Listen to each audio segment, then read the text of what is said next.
तो आज हम लोग क्लास 10th का जो विज्ञान का चैप्टर है प्रकाश का परावर्तन एवं अपवर्तन, उसी में हम लोग जो टॉपिक देखे थे उसी के आगे देखेंगे। इसका टॉपिक का नाम है क्या, प्रतिबिंब किसे कहते हैं। ये उसका दूसरा पार्ट है, पार्ट 1 हो चुका है। प्रतिबिंब क्या है, किसी भी वस्तु से निकलने वाली प्रकाश की किरणें दर्पण से परावर्तन के बाद जिस बिंदु पर मिलती है या मिलती हुई प्रतीत होती है उसे उस वस्तु का प्रतिबिंब कहते हैं। देखिए ध्यान से समझिए इस चीज को। अब क्या कर रहा है क्या कर रहा है, देखिए किसी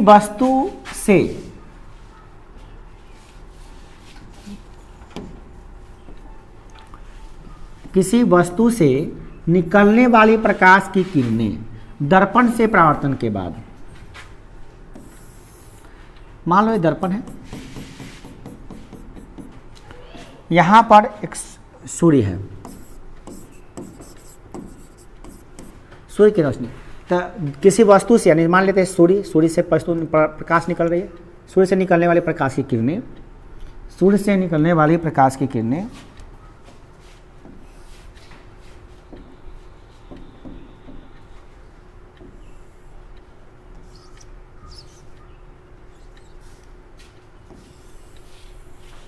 ये पढ़ रही किरणें, ठीक है, ये किरणें आई और दर्पण से परावर्तन के बाद देखिए किरण पड़ी अब परावर्तित हो गई, मतलब ऐसे वापस आ गई, ये भी वापस आ गई, सब वापस आ रहे हैं, मान ली ऐसे वापस आ गई, जहाँ पे काटेगी या काटते हुए प्रतीत होगी। तो इसी को हम लोग ऐसे नहीं करके चित्र बनाते हैं। कैसे बनाते हैं चित्र, तो ऐसे भाई चित्र थोड़ा सा अलग नहीं बनाइए, प्रतिबिंब का चित्र ऐसे नहीं बनाते हम लोग। देखिए एक दर्पण है,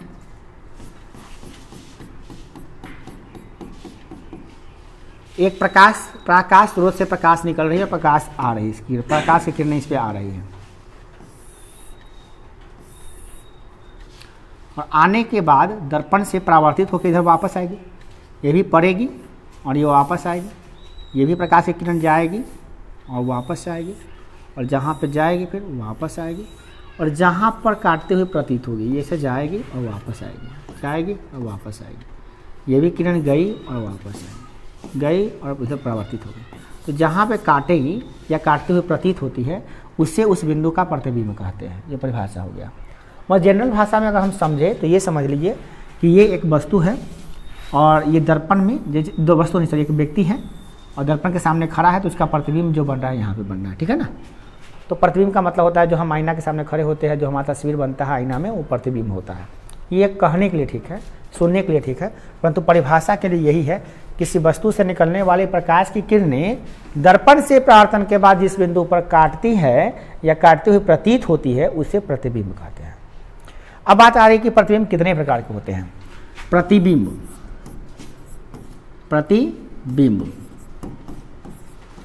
ये प्रतिबिंब जो है ना, ये दो प्रकार के होते हैं। एक प्रतिबिंब होता है वास्तविक, क्या होता है, वास्तविक प्रतिबिंब, और दूसरा होता है क्या, काल्पनिक प्रतिबिंब।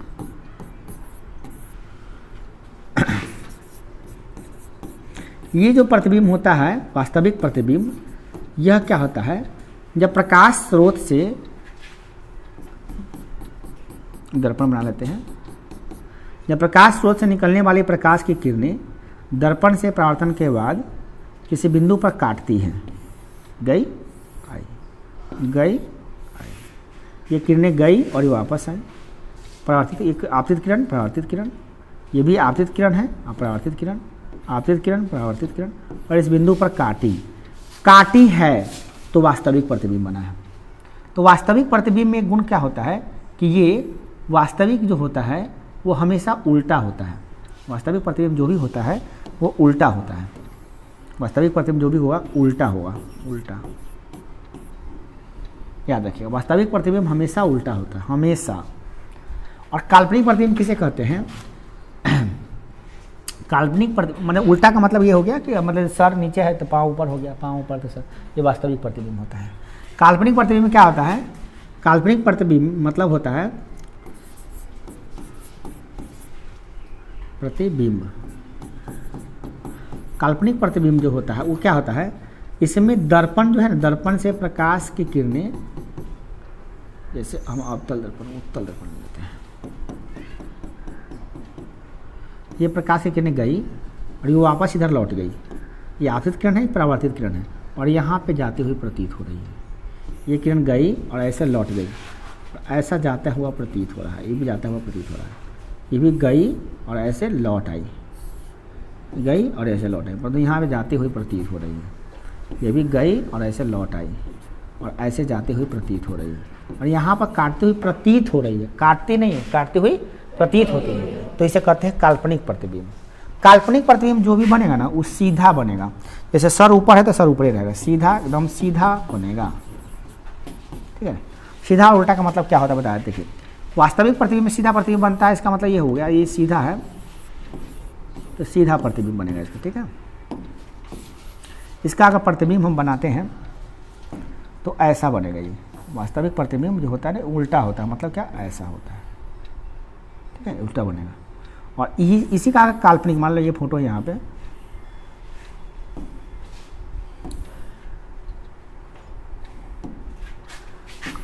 काल्पनिक प्रतिबिंब ऐसा है, देखिए दोनों को समझिए, दोनों मंत्र समझिए। देखिए वास्तविक प्रतिबिंब जो है ना, वास्तविक प्रतिबिंब ये वस्तु है, ये क्या है वस्तु, ये हमारा क्या है वो वस्तु है, ये वस्तु है और वस्तु का बना है प्रतिबिंब, ये क्या बना है प्रतिबिंब, ये प्रतिबिंब है, प्रतिबिंब, ये क्या है वस्तु।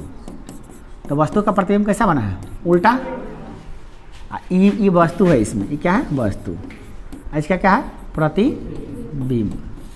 तो ये बात दिमाग में हमेशा के लिए सेट कर लो कि वास्तव जो ये काल्पनिक प्रतिबिंब है ये वस्तु के बराबर एकदम सीधा है, देखो सीधा है ना, बराबर की बात नहीं, सीधा है ना, ये क्या है उल्टा है। तो ये वास्तविक प्रतिबिंब है, ये काल्पनिक प्रतिबिंब है, ठीक है ना। तो वास्तविक प्रतिबिंब हमेशा, काल्पनिक प्रतिबिंब हमेशा क्या होगा उल्टा, और वास्तविक प्रतिबिंब क्या होगा सीधा, वास्तविक होगा वो सीधा होगा, उल्टा होगा दिमाग, ठीक है ना।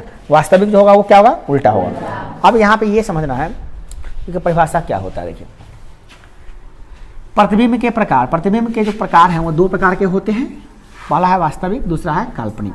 अब किसे किसे कहते देखिए ध्यान से, पहला नंबर पढ़े हैं वास्तविक प्रतिबिंब पढ़ रहे हैं हम लोग, पहला वास्तविक प्रतिबिंब, नंबर 1 वास्तविक प्रतिबिंब। वास्तविक प्रतिबिंब किसे कहते हैं, किसी वस्तु से निकलने वाली प्रकाश की किरणें दर्पण से परावर्तन के बाद जिस बिंदु पर मिलती है उसे उस वस्तु का प्रतिबिंब कहते हैं। और ये मिलती है, क्या है, क्या देखो यहाँ पे एक बात है, मिलती है, बिंदु पर मिलती है, तब ये क्या होगा वास्तविक प्रतिबिंब। जैसे देखिए ना यहाँ पर एक वस्तु था, उसी का प्रतिबिंब यहाँ पे बना है, ठीक है। इसका सर ऊपर है, पाँव नीचे है, इसका क्या है सर ऊपर है, नहीं सर जो है नीचे हो गया, पाँव ऊपर हो गया ना, उल्टा हो गया कि नहीं हो गया, ये वास्तविक प्रतिबिंब। इसलिए वास्तविक प्रतिबिंब हमेशा क्या होता है उल्टा होता है। दूसरा नंबर क्या है काल्पनिक प्रतिबिंब, इसको क्या परिभाषा देखिए, इसको समझिए काल्पनिक प्रतिबिंब क्या होता है। काल्पनिक प्रतिबिंब क्या होता है, काल्पनिक प्रतिबिंब देखिए किसी वस्तु से निकलने वाली प्रकाश की किरणें दर्पण से परावर्तन के बाद जिस बिंदु पर मिलती हुई प्रतीत होती है, मिलती हुई, मिलती है नहीं है, मिलती हुई प्रतीत होती है, ऐसा लगता है कि मिल रही है, उसे क्या कहते हैं काल्पनिक प्रतिबिंब, उसे उस वस्तु का काल्पनिक प्रतिबिंब कहते हैं। जैसे और एक बात और कह रहा है नोट करने के लिए कि काल्पनिक प्रतिबिंब हमेशा क्या होता है सीधा होता है। देखिए ना ये तस्वीर है, यहाँ एक सर ऊपर है, देखिए इसका भी प्रतिबिंब जो बना उसका सर क्या है ऊपर है, सीधा है कि नहीं है, तो काल्पनिक है तो सीधा होबे करेगा, ठीक है ना। तो ये बात समझ में आ गया होगा आपको। अब है दर्पण किसे कहते हैं, दर्पण, दर्पण हम जो उसमें से पढ़े दर्पण क्या कहते हैं भैया, दर्पण होता क्या है। तो दर्पण जो होता है ना क्या होता है उसके बारे में जानते हैं क्या है। देखिए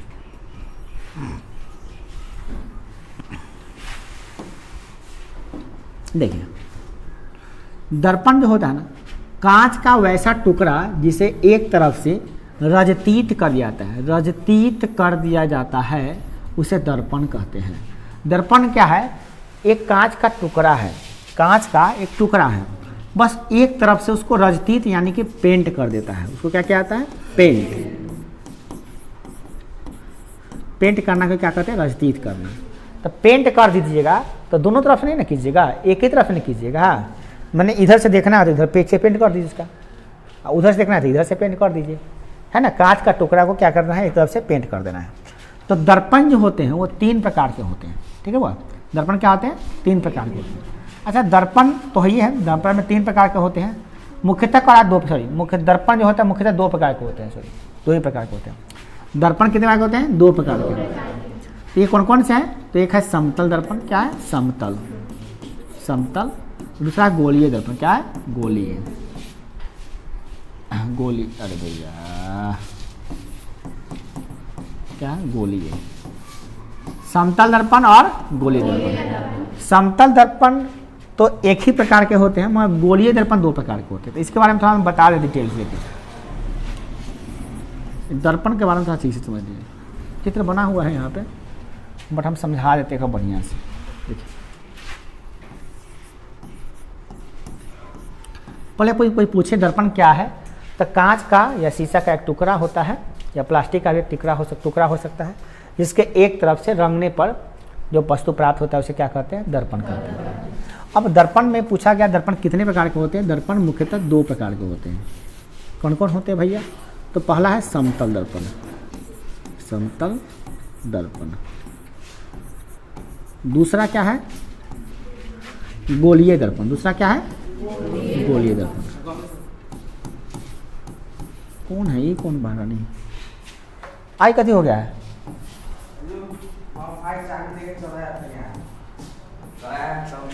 ना, तो ऐसा नहीं कीजिए।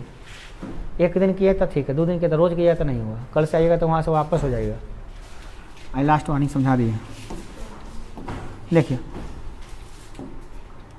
देखिए, 1 घंटा लेट करके आइएगा, 12 बजे से पहले आ जाइएगा तो ठीक रहेगा। देखिए, समतल दर्पण क्या होता है? हुआ समतल दर्पण और गोलीय दर्पण। समतल दर्पण तो समतल दर्पण होता है। गोलीय दर्पण में 2 तरह के होते हैं। ये 2 तरह के होते हैं। एक होते हैं उत्तल, मान लेते उत्तल हो गया,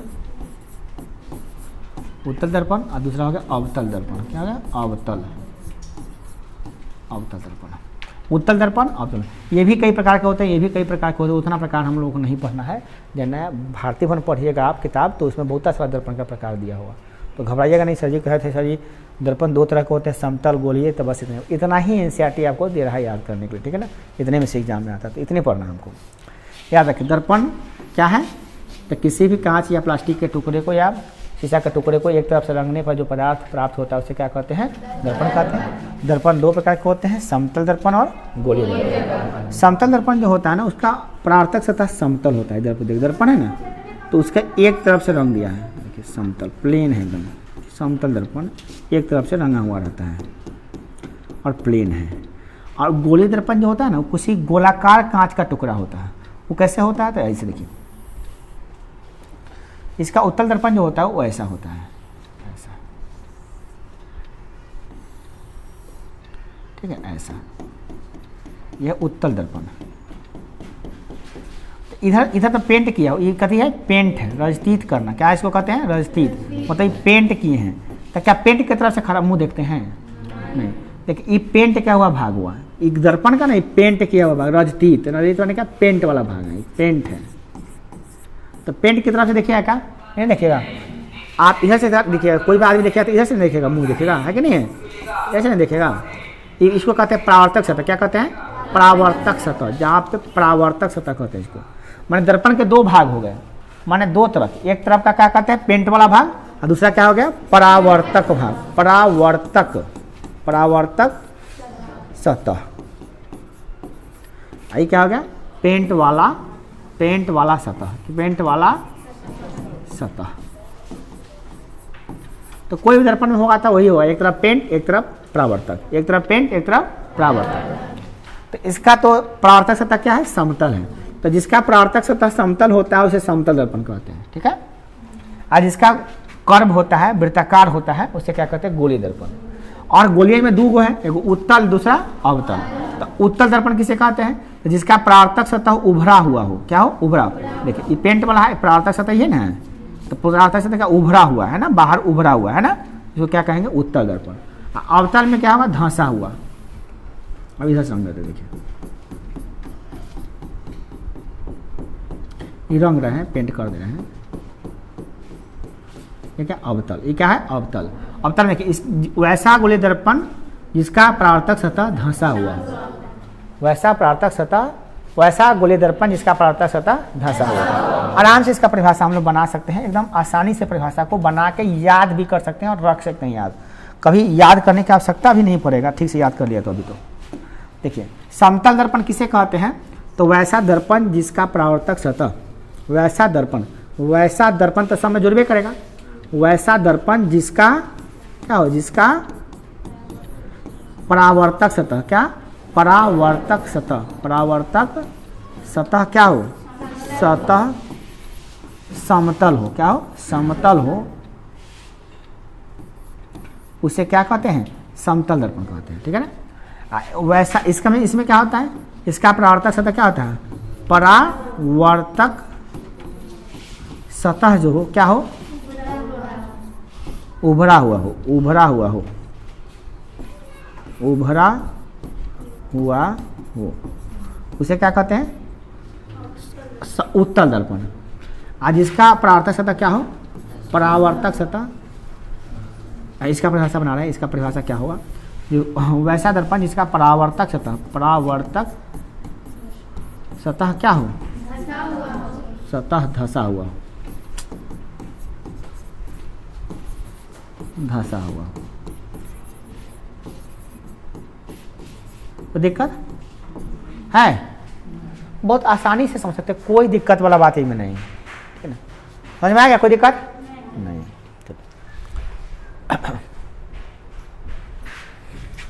इसी का परिभाषा यहाँ पे आप देखें,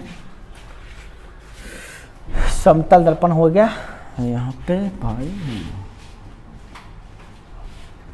ये समतल दर्पण है, क्या है, समतल दर्पण। ये क्या है, अवतल, अवतल माने क्या, धंसा हुआ है का परावर्तक सतह। ये उत्तल है, उत्तल माने क्या, उभरा हुआ है ना, ये होगा। इसी का परिभाषा यहाँ पे आप लोग देखें। तो आप बता रही गोलीय दर्पण किसे कहते हैं, समतल दर्पण तो हो गया। गोलीय दर्पण का परिभाषा जो आप लिखे हैं, अभी पढ़े हैं, समझे हैं, उसी का परिभाषा को समझ लीजिए बढ़िया से।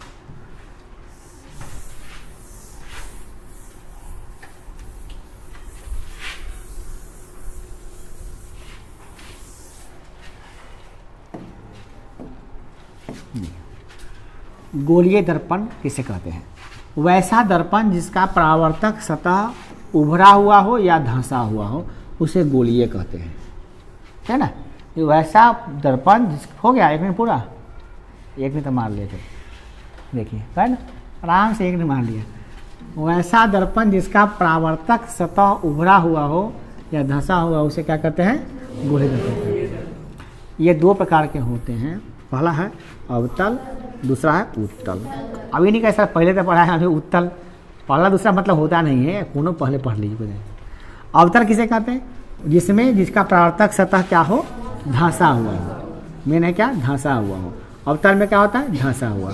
उत्तल में क्या होता है, परावर्तक सतह उभरा हुआ हो, क्या उभरा हुआ, ठीक है ना, याद रहेगा। अवतल में धंसा हुआ, उत्तल में, अवतल में धंसा हुआ, उत्तल में।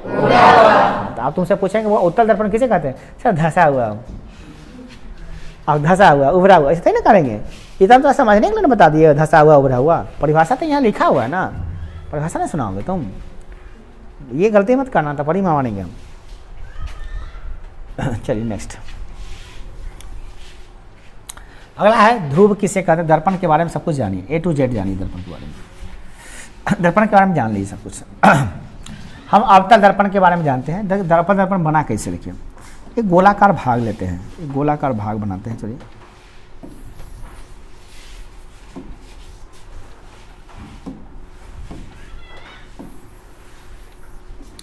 ये गोलाकार भाग है, इस गोलाकार भाग को हम दर्पण बनाने जा रहे हैं। क्या करने जा रहे हैं, ये चलिए कांच का टुकड़ा है, चलिए कांच का टुकड़ा लेते हैं।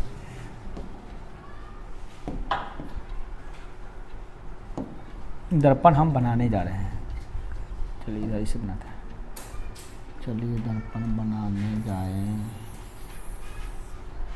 एक गोलाकार भाग है, कांच का टुकड़ा है, ठीक है ना, इसका दर्पण बनाना है। तो क्या करते हैं, कांच के टुकड़ा को हम कट कर लेते हैं इसमें से। आप देखते जाइए कति कति बना रहे हैं। कट कर दिए, काट लिए ना। अब काट लिए तो अब इसको पेंट करने जा रहे हैं। क्या करने जा रहे हैं, पेंट, किसी रंग से हम पेंट कर दे रहे हैं इसको। चलिए इधर से अगर पेंट कर देंगे, अगर इधर से पेंट करेंगे तो क्या बनेगा, और अगर इधर से पेंट कर देंगे तो क्या बनेगा। तो हम अवतल दर्पण बनाने जा रहे हैं। क्या करने जा रहे हैं, अवतल। इधर से पेंट कर दे रहे हैं, ठीक है ना, करते हैं पेंट। क्या कर रहे हैं, दर्पण को बना रहे हैं, शीशा को, कांच का टुकड़ा को उसको पेंट कर रहे हैं। पेंट कर रहे हैं, पेंट कर लिए, घना और घना से पेंट कर रहे हैं ताकि वो बड़ी तस्वीर जाए नहीं। पेंट कर लिए, ये हो गया हमारा तैयार। कौन सी तैयार हो गया, दर्पण। इसको कहेंगे अवतल दर्पण। क्या कहेंगे, अवतल दर्पण।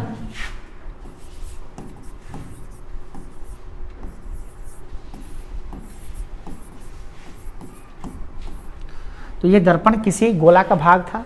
आप देखे थे कि गोला में से हम काटे हैं, काटे कि नहीं काटे हैं, काटे हैं ना। तो गोला में से काटे हैं तो उसका गोलका का जो गोला रहा होगा उसका केंद्र रहा होगा कि नहीं रहा होगा, केंद्र रहा होगा। तो गोला का केंद्र है, इसे कहते हैं वक्रता केंद्र। क्या कहते हैं, वक्रता केंद्र। इसके दर्पण के जी ठीक बीचों बीच निकाले थे जगह, तो क्या होगा, ध्रुव। क्या होता है, ध्रुव।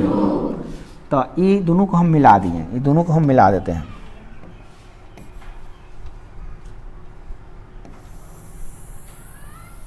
इसको कहते हैं प्रधान अक्ष। क्या कहते हैं, ये प्रधान अक्ष है।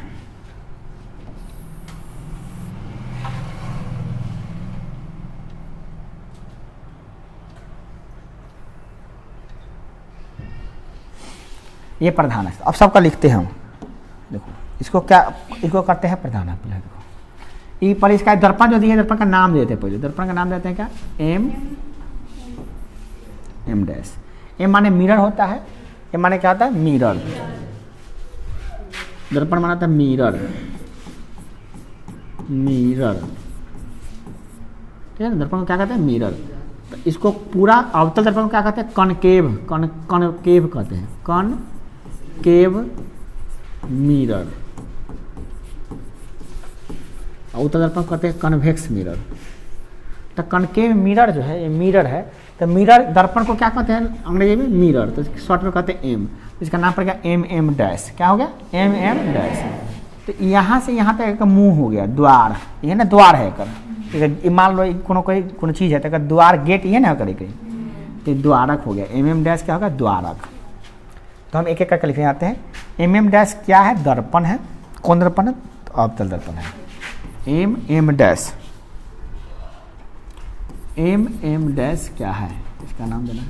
अच्छा, इसके बीच का जो भाग लिए इसका नाम देते हैं पी। क्या नाम देते हैं, पी।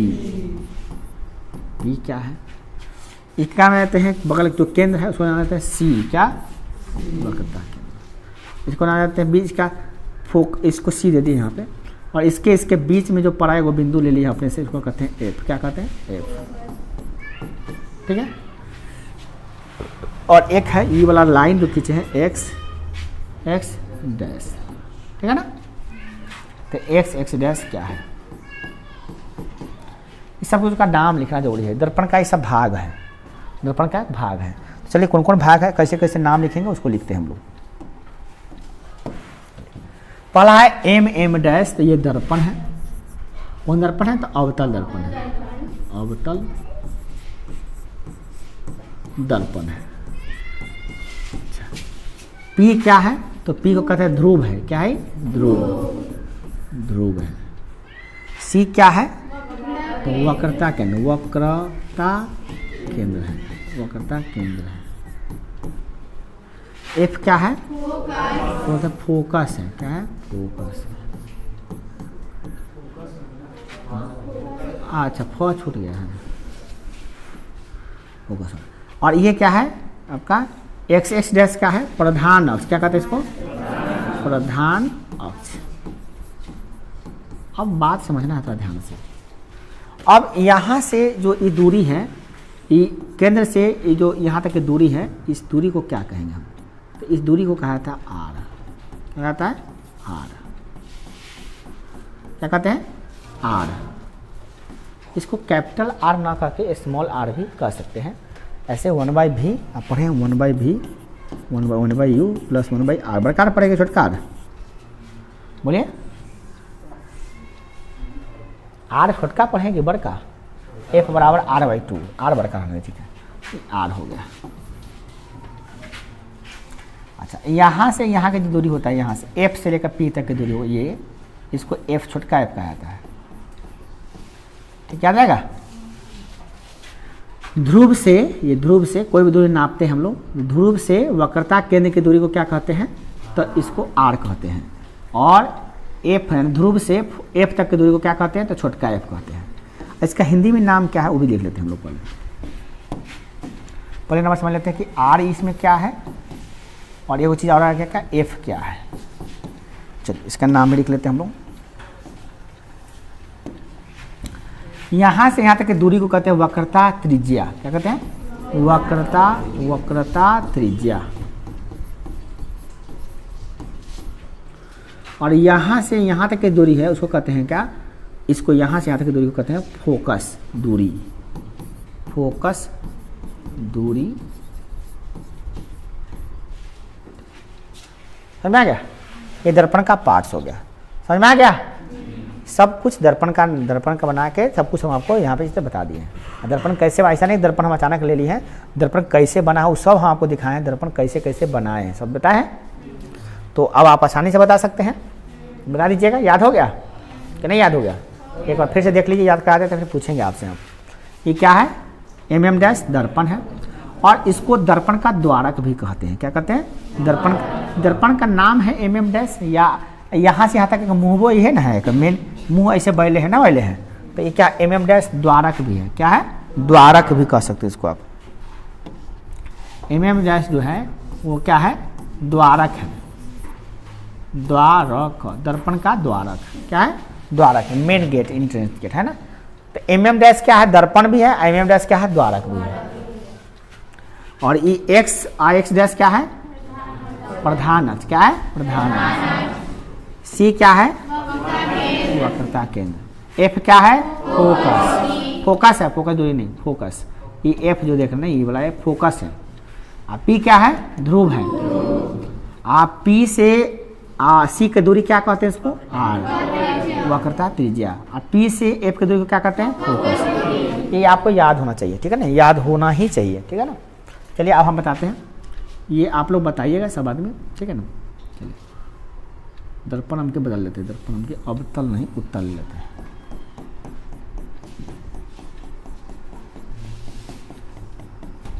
ठीक है, बोले mm' क्या है,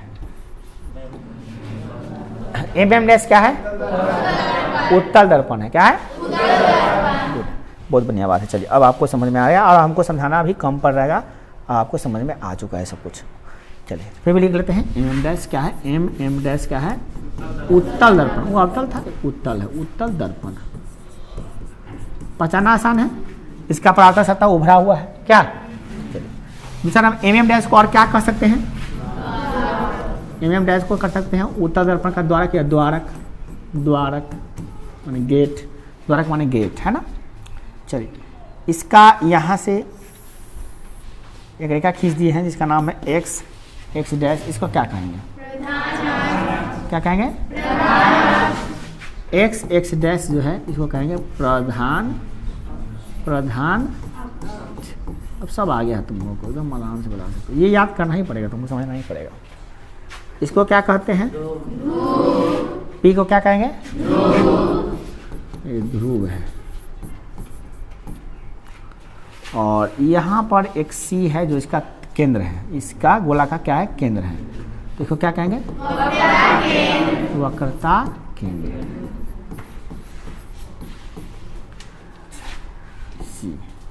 यहाँ पे एगो इसके बीच में, ठीक है, इसको P और C के बीचों बीच एगो बिंदु दिया है, इसका नाम क्या है, F। F को क्या कहते हैं, फोकस कहते हैं।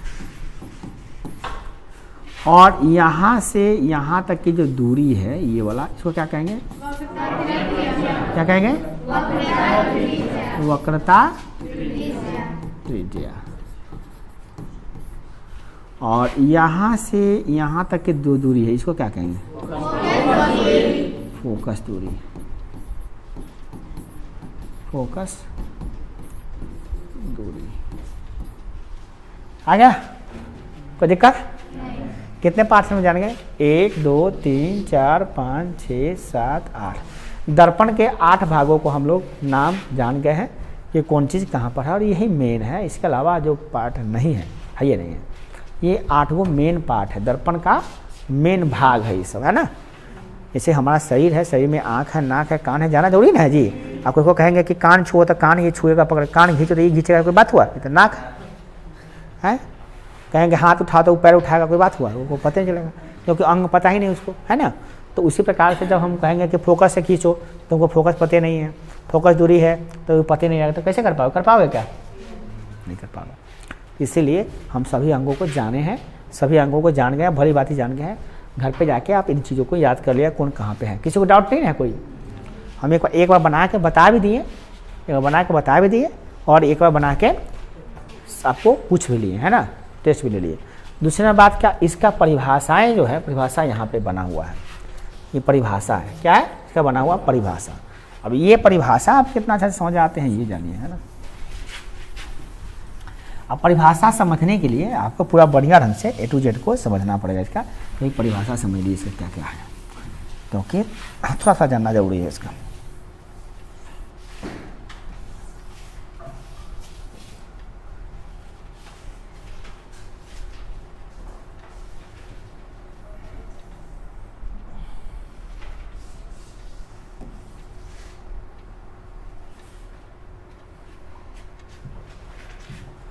चलिए आगे देखते हैं। अब देखिए इस दर्पण की जो मेन पार्ट्स हैं उसको समझ लेते हैं हम लोग। पहला नंबर क्या करा है? सबसे पहले ले चला है ध्रुव के बारे में।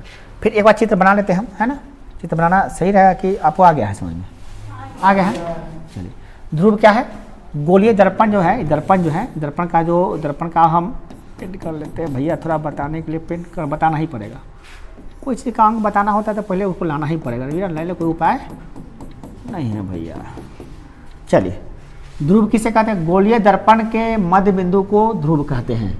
मध्य बिंदु क्या कहते हैं? ध्रुव। ये गोलीय दर्पण है, इसका मध्य बिंदु ले लिए, बीचों बीच, ठीक बीचों बीच ले लिए। क्या हो गया? ये क्या हो गया? ध्रुव। अरे भगवान तू इतना जबरदस्ती उठ के गले चलेगा एकदम।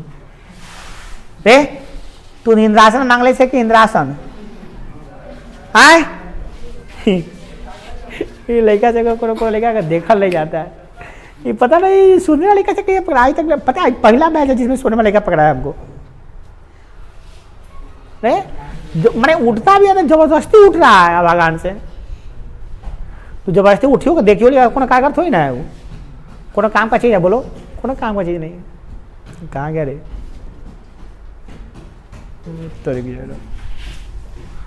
जबरदस्ती मैंने कर रहा है, क्या कहें हम, ना कहें तरह।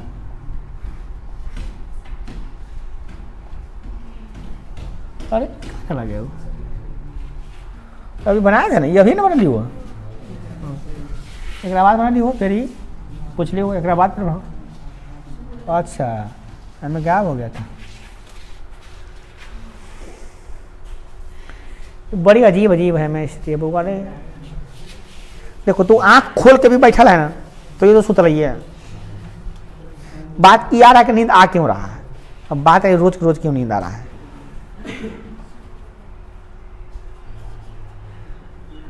लगता है ना ये तुमको कोई बीमारी पकड़ा है। ये वो उधरों का नींद पड़ता है, वो इधरों नींद पड़ता है। आँख एकदम क्या करता, आधा एनर्जी आँख खोलने में लगा हुआ है।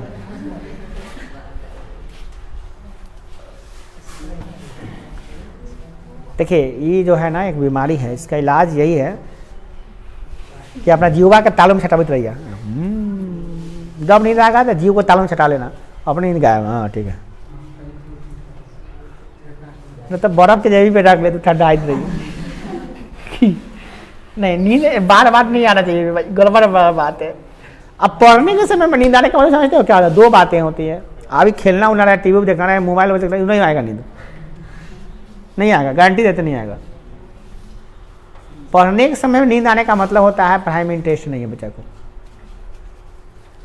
और नहीं तो कोई बीमारी है। दोनों खतरनाक है विद्यार्थी के लिए, दोनों खतरनाक, बीमारी है वो भी खतरनाक है, और अगर पढ़ाई में इंटरेस्ट नहीं है दोनों खतरनाक है, विद्यार्थी का लक्षण ही नहीं है। चलिए ध्रुव क्या हुआ, गोलीय दर्पण के मध्य बिंदु का, दर्पण का जो भाग है मेन वाला बीच वाला उसको क्या कहते हैं, ध्रुव। इसको पी लिखते हैं, क्या लिखते हैं, पी। अंग्रेजी में कहते हैं पोल, पोल माने POLE, पोल माने ये पी हो गया। अगला वक्रता केंद्र, जो गोलीय दर्पण जिस गोलिया लिखा, गोलीय दर्पण जिस गोले का भाग होता है उसका जो केंद्र होता है, ये किसी का भाग नहीं है, गोला का भाग नहीं, क्या है, गोला का भाग है। तो गोला का केंद्र रहता है कि नहीं रहता है, तो वही केंद्र जो है क्या है उसका, तो वक्रता केंद्र है, क्या है, वक्रता केंद्र। इसका त्रिज्या भी रहा होगा, जो कहते हैं वक्रता त्रिज्या, क्या कहते हैं, वक्रता त्रिज्या। ये जो मेन अक्ष खींचते हैं वक्रता केंद्र से ध्रुव को जब मिलाते हैं, वक्रता केंद्र और ध्रुव को मिला, ध्रुव और वक्रता केंद्र को मिलाने वाली रेखा को क्या कहते हैं, सरल रेखा चाहिए, सीधा रेखा चाहिए, जो वक्रता केंद्र को और ध्रुव को मिलाए, जो क्या कहते हैं, प्रधान। और उसी में C को और P के बीच को क्या कहते हैं, वक्रता केंद्र कहते हैं, त्रिज्या कहते हैं, पढ़ेंगे। अच्छा, ये प्रधान अक्ष कहिए चाहे मुख्य अक्ष भी कहते हैं, इसको क्या कहते हैं, ये प्रधान अक्ष भी कहिए एक्स एक्सिस को, या कहिए मुख्य अक्ष, क्या, मुख्य अक्ष। चलिए और वक्रता त्रिज्या, तो बताइए दिया वक्रता त्रिज्या क्या है। अब फोकस दूरी तब समझा देते हैं, फिर से समझा, देखिए यह फोकस, फोकस क्या है, तब ध्रुव और वक्रता केंद्र के बीच के बिंदु को क्या कहते हैं, फोकस कहते हैं, जो प्रधान अक्ष पर हो, ठीक है ना। दूसरे में पॉइंट क्या है कि इसके ध्रुव से वक्रता केंद्र के बीच को क्या कहते हैं, वक्रता त्रिज्या, और ध्रुव से फोकस के बीच दूरी क्या कहते हैं, फोकस दूरी। ये क्या है, फोकस दूरी, ये क्या है, फोकस दूरी, ठीक है। ये देखिए ये क्या है आपका, ये वक्रता त्रिज्या, ठीक है ना, कोई दिक्कत।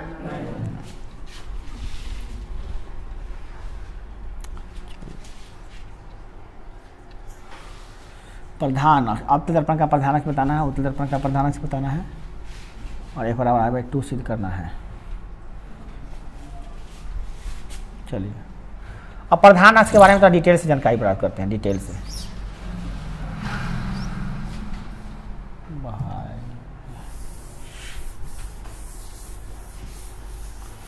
डिटेल से जानते हैं इसके बारे में क्या क्या है।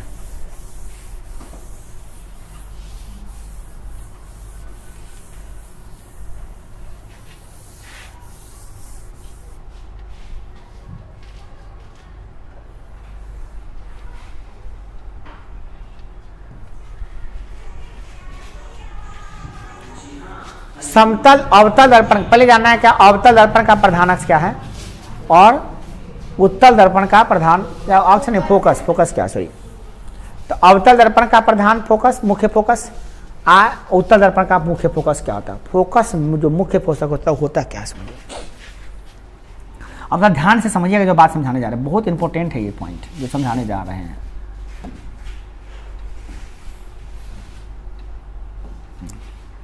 पहला समझ रहे अवतल दर्पण, क्या, अवतल दर्पण, दर्पण का क्या, मुख्य फोकस, क्या, मुख्य फोकस। ये मुख्य फोकस होता क्या है, इसके लिए आपको बनाना पड़ेगा एक अवतल दर्पण। चलिए बनाते हैं एक अवतल दर्पण।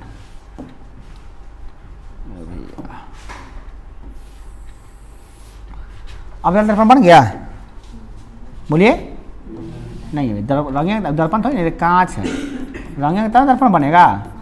अब क्या बन रहा है, दर्पण बन गया, दर्पण कि नहीं बना, पेंट हो गया तब बन गया, है ना, ये दर्पण बन गया। कौन दर्पण है, इसका एक प्रधान अक्ष हम लोग खींच लेते हैं, एक प्रधान अक्ष, ये प्रधान अक्ष है, एक्स प्रधान अक्ष है, ये इसका ध्रुव है, क्या है, ध्रुव, और ये इसका वक्रता केंद्र है, क्या है, वक्रता केंद्र। ये क्या है, इसका फोकस, क्या है, फोकस। इसमें गुण क्या होता है, ये दर्पण का नाम देते हैं MM डैश। दर्पण में गुण क्या है, देखिएगा, इस दर्पण में गुण है कि प्रधान अक्ष के समांतर आने वाली प्रकाश की किरणें, ये प्रधान अक्ष के समांतर किरण आई और दर्पण से जब परावर्तित होगी ना तो ये फोकस से गुजरेगी, याद करिएगा। प्रधान अक्ष के समांतर आने वाली आपतित किरण दर्पण से परावर्तन के बाद फोकस से गुजरेगी। ये किरण भी इसी के समांतर एक और लेते, देखिए कहाँ से गुजरेगा, फोकस से गुजरेगा। ऐसे आया, ऐसे गया, फिर देखिए इसी के समांतर एक और खींच, ये आया और ये गया, ठीक है ना। ये आपतित किरण, ये परावर्तित किरण, कोई दिक्कत। उसी प्रकार से इधर से भी होगा, ये आपतित किरण गया और परावर्तन होने के बाद यहाँ से गुजरा, ऐसे गया और ऐसे आया। फिर देखिए ये ऐसे गया और ये ऐसे गया। कहाँ से गुजर रही है, फोकस से गुजर, एकदम फिक्स है। समांतर आएगा, टकराएगा और फोकस से जाएगा, एकदम फिक्स है। कहाँ से जाएगा, फोकस से जाना ही पड़ेगा, ये इसका गुण है। और इसी जगह को हम कहते हैं मुख्य फोकस। क्या कहते हैं, मुख्य फोकस। तो इसका परिभाषा क्या बनता है, देखिए इसका परिभाषा आप समझिए तो समझ में आपको बढ़िया से आ जाएगा।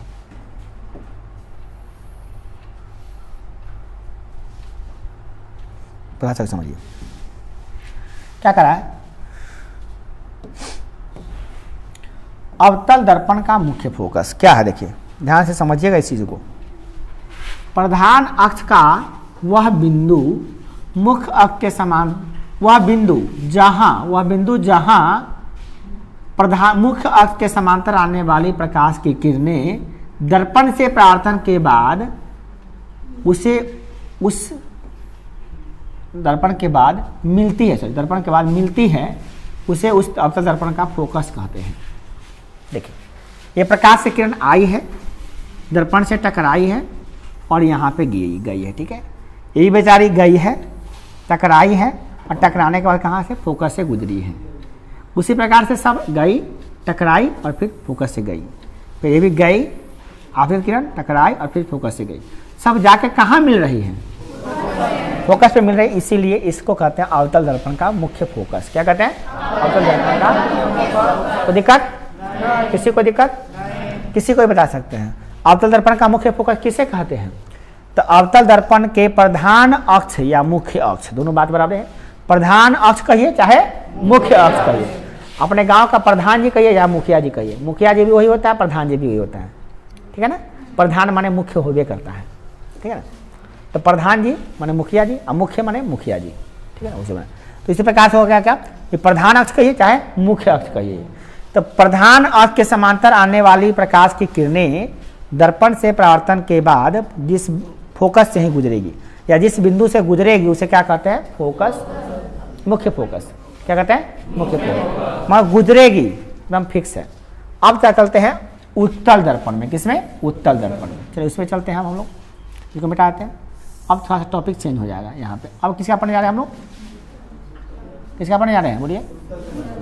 उत्तल दर्पण का मुख्य फोकस। ये कौन दर्पण था, अवतल दर्पण। अब पढ़ने जा रहे हैं उत्तल दर्पण। अब हम लोग ये टॉपिक पढ़ने जा रहे हैं यहाँ से। इसका क्या करा है, पहले पढ़िए लीजिए। उत्तल दर्पण का फोकस क्या करा है, प्रधान अक्ष का वह बिंदु, मतलब प्रधान अक्ष पर होगा वो, ये तो फिक्स है, जो मुख्य अक्ष के समांतर आने वाली किरणें, प्रकाश की जो किरणें हैं, दर्पण से परावर्तन के बाद मिलती हुई प्रतीत होती है। मिलती नहीं है, क्या है, मिलती हुई प्रतीत होती है, उसे अब उस बिंदु को क्या कहते हैं, उस अवतल दर्पण का, उत्तल दर्पण का फोकस कहते हैं या मुख्य फोकस कहते हैं। उसे उस उत्तल दर्पण का मुख्य फोकस कहिए या सिर्फ फोकस कहिए, बात एक है, मुख्य फोकस, फोकस या प्रधान फोकस, ठीक है ना। चलिए हम बनाते हैं, कौन दर्पण बनाने जा रहे हैं हम लोग, उत्तल दर्पण बनाया। चलिए उत्तल दर्पण बनाते हैं, ये दर्पण। अभी दर्पण बन गया, क्या क्या करना पड़ेगा उत्तल बनाने के लिए, इधर से रंगेंगे कि इधर से, अंदर से रंगेंगे, धसलका कर रंग देंगे तो क्या बनेगा, उत्तल। क्या बनेगा, उत्तल। ये बन गया उत्तल दर्पण। तो अभी हम पढ़े जा रहे उत्तल, उत्तल का मुख्य फोकस। चलिए आइए जाएगा वही। अब इसमें ये जो है एम डैश दर्पण का नाम है, एम डैश दर्पण का नाम है और इसका ध्रुव है, क्या है, ध्रुव। यह है इसका वक्रता केंद्र, वक्रता केंद्र इन्हें होगा, इन्हें का ही ना बोला होगा क्या, तो वक्रता केंद्र इन्हें होगा। इसको मिलाने वाले रेखा को क्या कहते हैं, क्या कहते हैं, प्रधान अक्ष। क्या कहते हैं,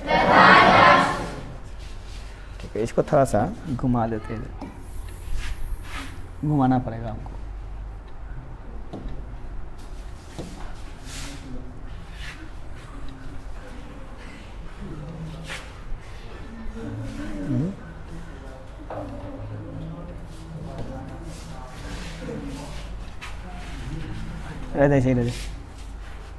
एक घुमाना पड़ेगा मगर हमको, घुमाने के बाद ही क्या कि प्रकाश को हमको इधर से निकालना है, इधर से मुख्य बनाना है।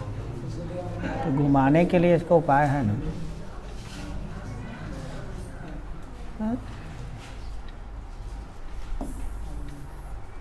जा आए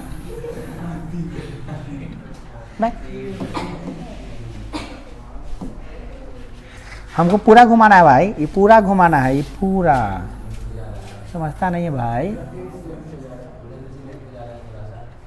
थोड़ा सेलेक्ट कहाँ हो रहा है, हम तो नहीं कर रहे हैं ना। ओहो चला दिए, कोई बात नहीं। ये देखिए हो जाएगा, आप समझ आइए, उतना बुर्बक थोड़ी नहीं, तो होशियार हो गए ना। देखिए अब देखिए, ये हो गया प्रधान, ये हो गया प्रधान मुख्य, सॉरी ये हो गया आपका ध्रुव, ये हो गया आपका वक्रता केंद्र, ये क्या हो गया फोकस। तो दर्पण, आप बताइए दर्पण का जो प्रतिबिंब है और प्रकाश आप इधर से नहीं रहेगा, इधर से जाएगा ना प्रकाश, क्योंकि आपका मुंह इधर से नहीं देखेगा। कोई वस्तु खड़ा होगा, इन्हें खड़ा होगा कि पेन की तरफ खड़ा होगा, आईना मुंह देखना होगा, तो पेन की तरफ खड़ा हो जाएगा कि उल्टा तरफ, तब प्राप्त से देखते। प्रकाश इधर से ना आएगा, तो प्रकाश इधर से आया। देखिए ये प्रकाश ऐसे आया और आने के बाद ये आपतित किरण है, अब परावर्तित हो जाएगी ऐसे, आई अपराधित हो गया ऐसे, आई और गई, ठीक है ना।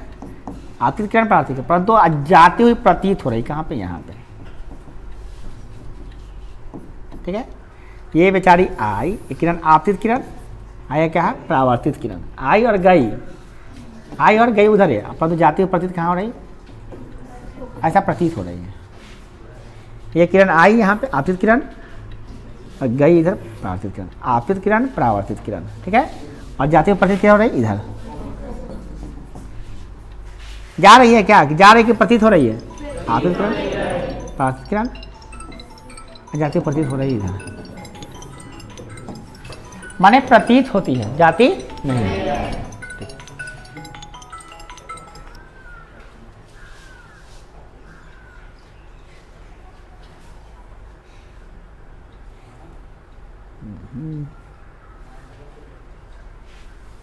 चलिए देखा। तो अब उत्तर दर्पण का मुख्य फोकस क्या होता है, तो प्रधान अक्ष का वह बिंदु, प्रधान अक्ष का वह बिंदु जहां पे प्रधान अक्ष के समांतर आने वाली प्रकाश की किरणें दर्पण से परावर्तन के बाद मिलती हुई प्रतीत होती है। क्या होती है, मिलती हुई प्रतीत होती है, मिलती नहीं है।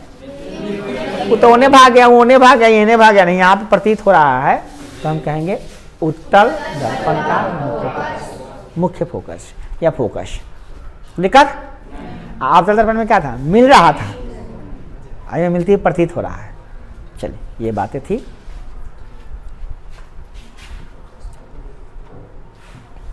सब कुछ क्लियर हो गया आपका। चलिए अब देखते हैं, ये बहुत ही इंपॉर्टेंट पॉइंट है, ये F बराबर R/2। ये क्या कहा था, ध्यान दीजिएगा।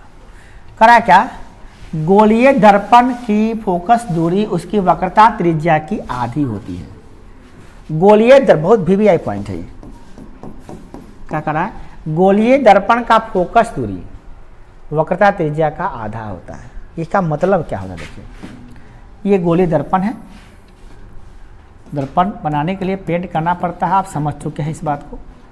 और ये इसका प्रधान अक्ष क्या है, प्रधान अक्ष, और ये इसका है ध्रुव, क्या है, बार बार याद करते रहेगा, पूछेंगे तो पता मारेंगे एग्जाम बताएगा। तो यह वक्रता केंद्र क्या है, वक्रता, और यह फोकस दूर, फोकस। तो यहाँ से जो यहाँ की दूरी है, जो आप ऐसे कहिए ना भाई, ऐसे सबसे अच्छा रहेगा, ऐसे यहाँ से यहाँ की दूरी जो है आर है, कहते हैं, क्या कहते हैं, आर। और यहाँ से यहाँ तक की दूरी को क्या कहते हैं, यहाँ से यहाँ तक क्या कहते हैं, एफ।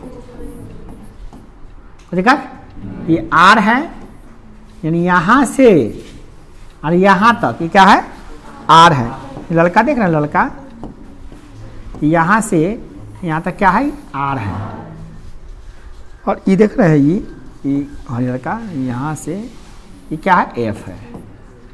तो कह रहा है क्या, फोकस दूरी वक्रता त्रिज्या की आधी होती है कि नहीं? देखिए तो एकड़ ये आधा है कि नहीं है, बीच में है तो आधे ना होगा। अगर मान लो कि ये जो है 30 है, यहाँ से यहाँ तक 30 मीटर है, तो कितना होगा, 15 मीटर। सिंपल सी बात है ना। तो इसलिए फार्मूला क्या निकल गया, एफ बराबर फोकस दूरी बराबर क्या होगा, छोटका एफ सॉरी, एफ बराबर बड़का r/2, ये निकल गया फार्मूला। इसको हिंदी में लिखा थे, क्या लिखेंगे, फोकस दूरी, क्या लिखेंगे, फोकस दूरी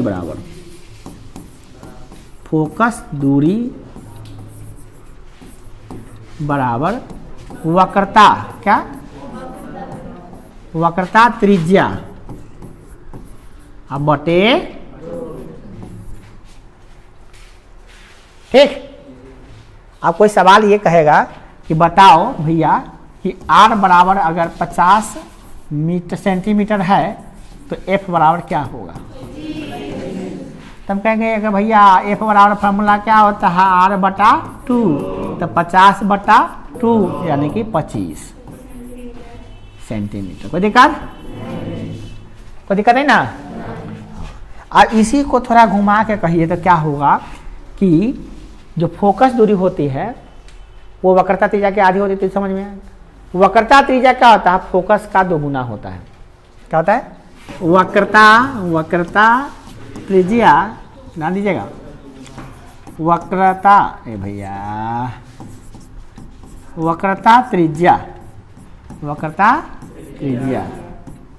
क्या होता है, फोकस दूरी का क्या होता है, 2 गुना होता है। देखो कैसे, इसको हम क्या लिख सकते हैं, वक्रता त्रिज्या यानी r बराबर फोकस का 2 गुना 2 गुने f, ठीक है, 2 गुने f, ठीक है। तो अब इसको इस पे सवाल भी आ सकता है कि भैया बताइए कि अगर f जो है फोकस दूरी दिया है 10 सेंटीमीटर तो r कितना होगा, 2 गुना होगा, कितना होगा, 20 सेंटीमीटर। नहीं, r का दिया f होता है, उसे उल्टा कहिए, f का 2 गुना r होता है क्या, तो दोनों फार्मूला निकल जाता है। फार्मूला क्या निकल गया, f बराबर r/2, या इसी को गुना कर देंगे तो r बराबर 2f, ये 2 का 2 गुना ना हो जाएगा। तो दोनों चीज़ एक ही अलग अलग है, f रहेगा तो r निकाल लेंगे, r रहेगा तो f निकाल लेंगे, ठीक है ना। चलिए, कोई दिक्कत नहीं ना, आ जाएगा ना। इस पे सवाल 1 नंबर का आता है, ठीक है, बना लीजिएगा। अगर लास्ट पॉइंट आपका क्या है, अवतल दर्पण में बनने वाला प्रतिबिंब और उसका स्थिति। प्रतिबिंब और उसका स्थिति समझना बहुत जरूरी है। किसी दर्पण में वस्तु को कहाँ रखेंगे तो प्रतिबिंब कैसा बनेगा, ये स्थिति को जानना बहुत ही बेहद निहायत जरूरी है।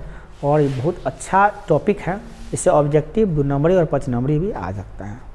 अभी नहीं पूछा इस बार, अलग बात है, बट ये पूछता है। 1 नंबरी भी बनता है इससे, 2 नंबरी भी और 5 नंबरी भी। तो इसको बढ़िया से समझना पड़ेगा। स्थिति शायद इसमें नहीं है, ये इतने तक स्लाइड बना हुआ था, भेजना पड़ेगा तब होगा। तो पहले भेज देते हैं। तो पंखा वो वाला बड़ी वाला बंद किया, तो पंखा थोड़ा फुल कर लीजिए थोड़ा देर, अब पढ़ा